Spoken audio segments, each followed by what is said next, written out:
Thanks everyone for attending the talk. This is a paper about automatically detecting online survey scams. This is a joint work between University of Illinois and Northeastern University. Perhaps all of you have received something like this after a few hours delay in the middle of nowhere over the weekend to fill out a survey and provide feedback about the service that a company provides. This is actually a benign case, by the way. Or this is another benign case that I received from a Honda service after servicing my 2009 Honda Civic to provide feedback about the business or about the service that I actually used. So small and big companies use surveys for different purposes. They, for example, want to do marketing research, to engage with customers, or to perform competitive analysis in the market.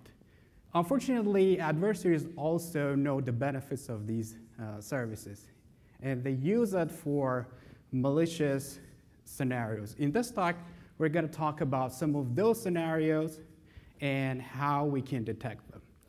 For example, in this case, a simple query to watch the Deadpool movie redirected me to this website. After clicking on the bottom here, I was redirected to a website to do a survey.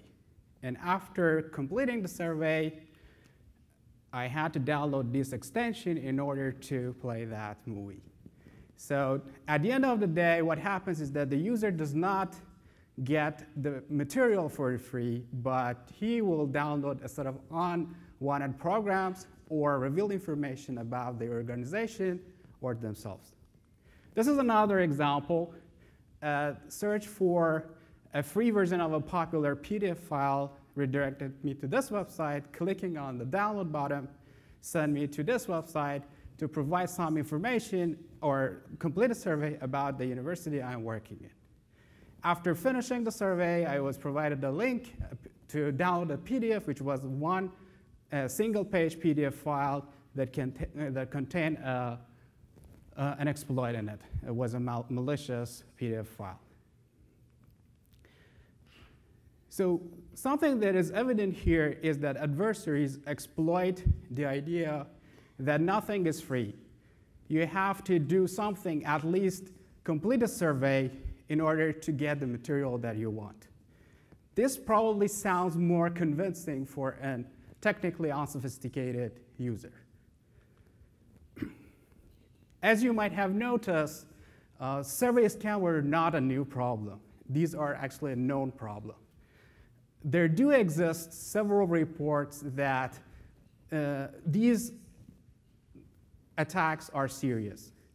Also, some security companies revealed that or acknowledged that these attacks are serious. But it is not clear how users are defended or protected against these attacks. These are the key findings of this talk. Survey scams ecosystem is an underexplored area. There are some manual analysis in this ecosystem, but they do not follow a systematic or a scientific approach to analyze these scams. These attacks are serious because they target humans, real users, not vulnerable systems. So it is less likely that current defense mechanism will be very effective in protecting users from these attacks. But the good news is that we show that it is possible to automatically detect and identify a large number of them without significant human intervention at scale. So I want to take a moment and formulate the ecosystem based on the example that I provided. So a technically unsophisticated user that is searching for highly discounted materials or free materials on the web is redirected to a set of websites that is controlled by the attackers, by the adversaries, through malicious advertisement or visiting, for example, risky websites. After answering a set of questions, they are redirected to survey publishers that publish those surveys and are often monetized by inserting advertisement. They're asked to do the surveys before they are redirected to the content that they were initially looking for. So at the end of the day, they do not get that information or that content, but they reveal information about themselves, their companies, or download unwanted programs. So what is clear here in this ecosystem, ad networks receive legitimate traffic, scammers, publishers, affiliate programs profit from this ecosystem, but unfortunately, end users are the ones that suffer a significant impact on their security and privacy. That's why we found there is a potential to work in this area, and we developed surveillance and to systematically analyze this ecosystem and see how this ecosystem works. We defined a set of goals. The high-level goals that we had were that we wanted to know how surveys can operate in practice, how attackers monetize these scams, and whether it is possible to disrupt these attacks with minimal human intervention at a scale. To achieve this goal, we had to solve a set of challenges. One, there was no central repository or prior larger scale work in this area in the past to see how this ecosystem works. The other thing was that measuring the impact of such attacks was not easy because in order to make a statistically significant conclusion about this attack, we had to take part in surveys and see what happens after clicking the submit button for the user, where user is redirected to. And three, unlike more traditional web-based attacks, there is often no direct links to survey scams. So in order to handle these problems, surveillance has three different modules. One, a crawler module that is based on instrumenting Chromium browser on top of DevTools API. A classification module that parses those traces, performs the classification, and tells whether this is a survey gateway or not. We use 14 features under 3 different categories. And the last part is an automatic survey filler, which is an extension that we developed that allows the survey publishers find the fields, provide the information based on a preloaded catalog that we provided to it, and pushes the submit button. So the first question that arises is that, what are the sources of survey scams? We observed that malicious advertisements were a key contributor to survey scams. And we took advantage of prior work in this area and looked for websites that try to deceive users. For example, watching a popular movie for free. But the question is how we collected those keywords that represent the real and normal users. So we collected those lists by using Google Trend Service. So you can refer to the paper what was our strategy to define those interesting keywords and how we collected them. For example, this keyword, Harry Potter novel series, led us to scanlib.com, which connected us to 4 different survey gateways. After analyzing our data set, we found that around 700 gateways, active gateway websites that were reachable by even enabling Google Safe Browsing. So as I mentioned earlier, we have 3 different feature categories. These are the more important ones. You can take a look at a paper, why we selected them, why they were resilient about in different cases. These are the more important ones. We performed feature ranking. We actually did classification and evasion analysis. And these are the high-level results of those analysis. Content-based and image-based features were among the more informative features that we had. That was actually promising because most of these features were easily got value once the page was loading. So right now we have a working solution. We tested the features. We did the evasion analysis. So now we want to deploy it in a larger scale and see what we can find with minimal human interaction with this ecosystem. We found around 55,000 survey gateways that redirected us to 312,000 survey publishers. And we were able to complete around 131,000 surveys automatically. That was actually the best effort approach. There were lots of cases that we were not able to cover for different reasons. For example, every website has a different naming schema for the fields. So you can refer to the paper how we did that. One of the questions that arises is that how likely it is that a normal user gets exposed to survey scams. So we performed an analysis from the survey publisher and did a reverse tracing back to the entry point to survey ecosystem. And we created a redirection chain from the entry point, which was an URL that was simply inserted into the visited website to the survey publisher. After collecting all the redirection chain, we performed an analysis, and this is the result.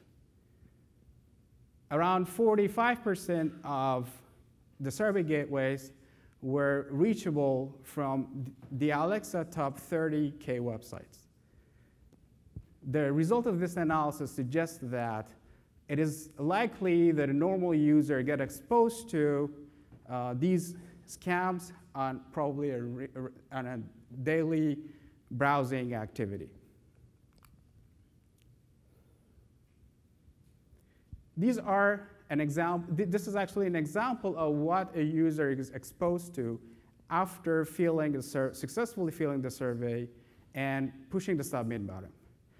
For example, the user is redirected to a shopping website to claim his or her reward by providing home information or the banking credentials.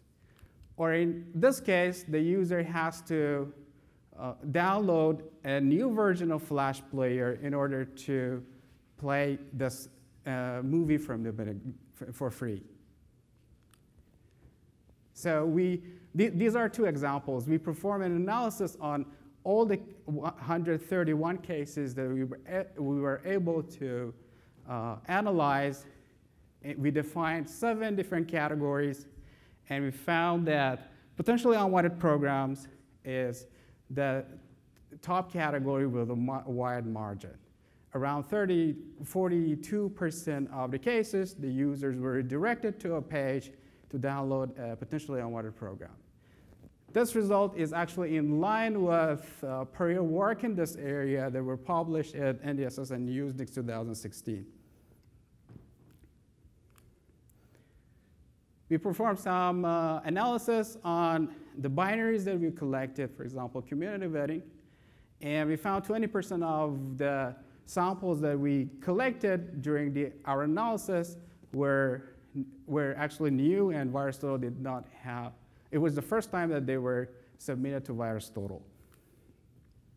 And these are the corresponding family name for those binary types. You see potential unwanted program, malicious extension. We saw ransomware and banking Trojan, but they were not observed significantly compared to the other cases that we had. So the key takeaway of this work is that survey scam ecosystem is a less well-studied area. These attacks are serious. They target users rather than vulnerable machines. So we have improvement on detecting attacks, automatically detecting attacks on vulnerable machines, but it's less likely that these techniques are helpful in this specific area. But the good news is that automatic detection of survey scam at the scale is possible. We show that it's possible. And some systematic techniques like surveillance can work well in practice and can augment, for example, the blacklist solutions or current security mechanism that browser vendors use to reduce the exposure of the user to these attacks. Thank you so much.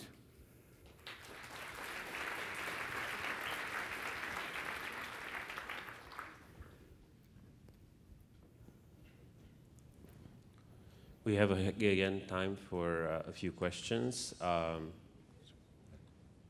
hi. Phoebe Rouge from the Federal Trade Commission. This is really great research. I really think that this is potentially useful. My question is there anything specific about surveys that you think is particularly malicious, or is this sort of method generally applicable to all types of malvertising, other ways that, other vectors that are used for distributing these sorts of things? Great question. So the part that these web-based attacks deliver malware or extrapolate information is probably similar to other classical classic web-based attacks, right?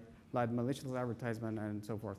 But the issue is that this area where this actually cases were ignored for a long time.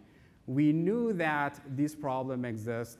We saw that people do some ad hoc analysis on them, but this is not really clear that if these cases happen in a while, how security companies or browser vendors are going to protect the user. That part of that, it was actually something different from other highly studied areas in social engineering web-based attacks.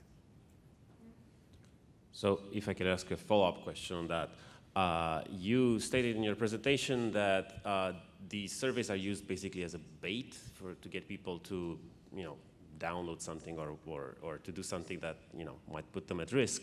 But is that the only threat here, or are the adversaries also interested in the information that the users input in the surveys? Yeah, definitely. There are different scenarios, exfiltrating information about the user, and the geographical location, even the place they're working on. So it's not clear that how they are going to use that information. We didn't do any analysis on that part. But we actually saw cases that malware was not downloaded, but the user was asked to provide information about, for example, password or social media, something similar to classic phishing attacks. Hi, Ben Stock from CISPA. Great talk, thank you. I was wondering, especially related to the previous question, is there some best practices by the attacker, such as you are asked to solve a CAPTCHA so that everybody knows that you're actually giving valid responses and you're not a bot? There's something like this in these surveys? Because with regular surveys you have this, right? You need to solve a CAPTCHA first. Is it also something the attackers are doing? Yeah, this is actually, that's an interesting question. This was one of the cases that we were not able to automatically complete all the surveys that we had. So there were cases that they were malicious, they were asking for the CAPTCHA, but because we were not able to solve those CAPTCHA using our extension, we were not able to cover those cases. Yes, the answer to your question, yes, they are using that. All right, thank you. Sure. All right, so if there are no more questions, let's thank the speaker and let's enjoy coffee.